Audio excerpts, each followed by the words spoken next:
ಸಂವಿಧಾನ ಬರೆಯೋದಂದ್ರೆ ಸಾಮಾನ್ಯ ಅಲ್ಲ, ಭೀಮರಾವ್ ಅಂಬೇಡ್ಕರ್ಗ ಸಮನ್ಯಾರಿಲ್ಲ.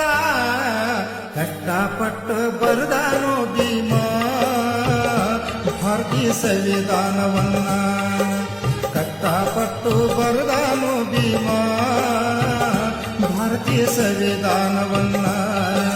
ಸಂವಿಧಾನ ಬರೆಯೋದಂದ್ರೆ ಸಾಮಾನ್ಯ ಅಲ್ಲ, ಭೀಮರಾವ್ ಅಂಬೇಡ್ಕರ್ಗ ಸಮನಾರಿಲ್ಲ. ಕಷ್ಟಪಟ್ಟು ಬರೆದಾನು ಭೀಮ ಭಾರತೀಯ ಸಂವಿಧಾನವನ್ನ, ಕಷ್ಟಪಟ್ಟು ಬರೆದಾನು ಭೀಮ ಭಾರತೀಯ ಸಂವಿಧಾನವನ್ನ.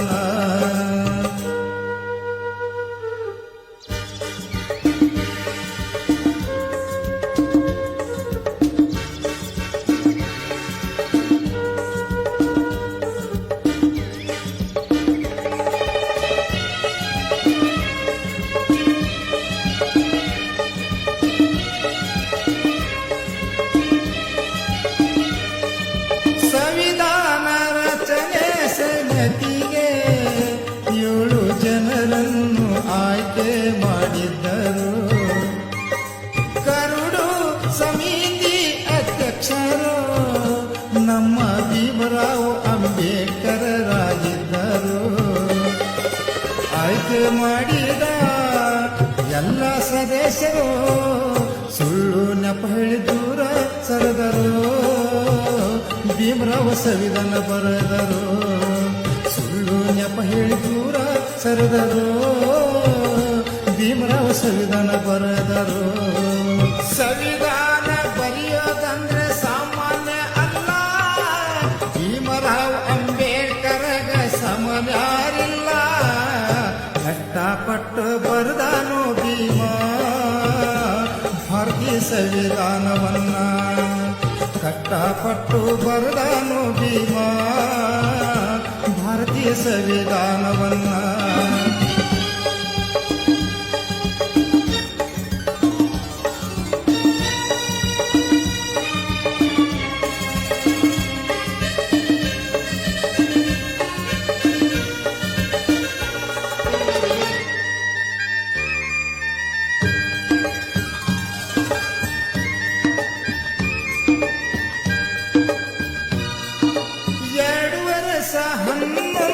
ತಿಂಗಳು 17 ದಿನದಲ್ಲಿ ಸಂವಿಧಾನ ಬರೆದರು. 1950 ಜನವರಿ 26ನೇ ತಾರೀಕು ಭೀಮರಾವ್ ಬರೆದ ಸಂವಿಧಾನವು ಅಂದಿನಿಂದ ಜಾರಿ ಆಯಿತು. ದೇಶವ ಗಣರಾಜ್ಯವಾಯಿತು, ಅಂದಿನಿಂದ ಜಾರಿಗೆ ಬಂದಿತು, ಪ್ರಜಾರಾಜ್ಯವಾಯಿತು. ಸಂವಿಧಾನ ಬರೆಯೋದಂದ್ರೆ ಸಾಮಾನ್ಯ ಅಲ್ಲ, ಭೀಮರಾವ್ ಅಂಬೇಡ್ಕರ್ಗ ಸಮನಾರಿಲ್ಲ. ಕಷ್ಟಪಟ್ಟು ಬರೆದಾನು ಭೀಮ ಭಾರತೀಯ ಸಂವಿಧಾನವನ್ನ, ಕಷ್ಟಪಟ್ಟು ಬರೆದಾನು ಭೀಮ ಭಾರತೀಯ ಸಂವಿಧಾನವನ್ನ.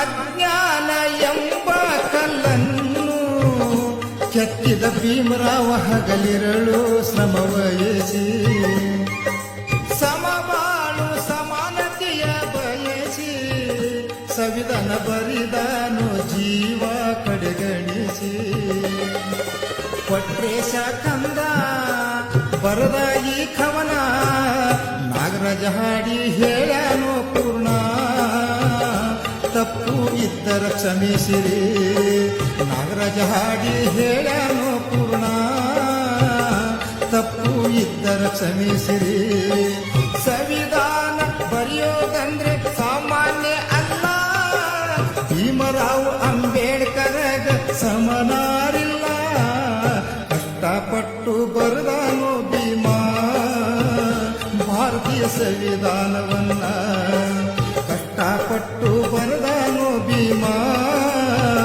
ಭಾರತೀಯ ಸಂವಿಧಾನವನ್ನ. ಈ ಗೀತೆಗೆ ಸಾಹಿತ್ಯವನ್ನು ರಚಿಸಿದವರು ಗದಗ ಜಿಲ್ಲೆಯ ಗದಗ ತಾಲೂಕಿನ ನೀಲಗುಂದ ಗ್ರಾಮದ ಯುವ ಸಾಹಿತಿ ಕೊಟ್ರೇಶ್ ಆರ್ ಜಕ್ಕಂನವರು. ಇವರ ಮೊಬೈಲ್ ನಂಬರ್ 8722586698 ಹಾಗೂ ಈ ಗೀತೆಯನ್ನು ಹಾಡಿದವರು ಜಾನಪದ ಅಕಾಡೆಮಿ ಪ್ರಶಸ್ತಿ ವಿಜೇತರಾದ ಶ್ರೀ ನಾಗರಾಜ್ ಎನ್ ಜಕ್ಕಂನವರು, ಸಾಕಿನ್ ನೀಲಗುಂದ, ತಾಲೂಕ್ ಜಿಲ್ಲಾ ಗದಗ. ಇವರ ಮೊಬೈಲ್ ನಂಬರ್ 8310644542. ಈ ಗೀತೆಗೆ ಸಹಾಯ ಮತ್ತು ಸಹಕಾರ ನೀಡಿದವರು